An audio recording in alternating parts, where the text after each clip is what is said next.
नमस्कार जय जगन्नाथ भाई। आज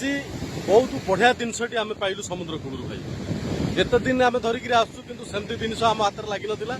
तो आज बहुत बढ़िया जिनटा लगी आम आपको देखू तो आपको लगुव ये समुद्र कूल बिना आउ अलग जगह किसी देखनी जिते देखिले से समुद्र कूल आसिक कि ना कि कहूँ किंतु भाई नंबर वन कथा हूँ समुद्र कूल भली जगह तो समस्त को पसंद आउ या भाया शांति आउ कौटी मिलबनी आउ जेकोसी जगह जातु समस्त को समुद्र कूल भल लगे। देखो लोकेशन देखो बहुत बढ़िया किंतु आपण मैंने भी आसतु सब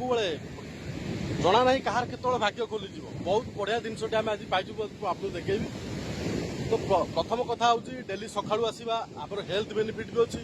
तबे चलाबुला कल ता भीतर भी जदि बहुत बढ़िया बढ़िया जिन रत्न भंडार समुद्र किसी ना कि मिल पारे आमको भी मिली मुझे देखेबी। आज दी भाई आसलु मो भाई गोटे से बस दूर देखा से दूर बस तो मुझे जिनसा आपको देखाइबी सका सका आसवे माछ भी पाइबे आउटा बड़ कथा जान जो जहाज मैंने भितर रखुच्च सब है फिशिंग कर जो मेटेरियाल जहाज सब जाऊँगी अथा बोतल भी गोटे गोटे भासी पड़े जाऊँ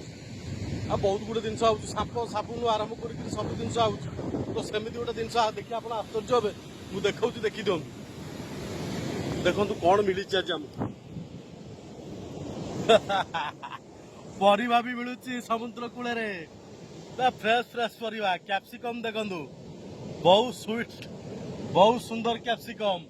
अनेक गुड़े एमती पड़ी मुझे खाली एति आपण मानक देखा आनी है कि आप खाली देखी सारतु तापर मुझे गोटे की गामुछारे बांधिकी चलि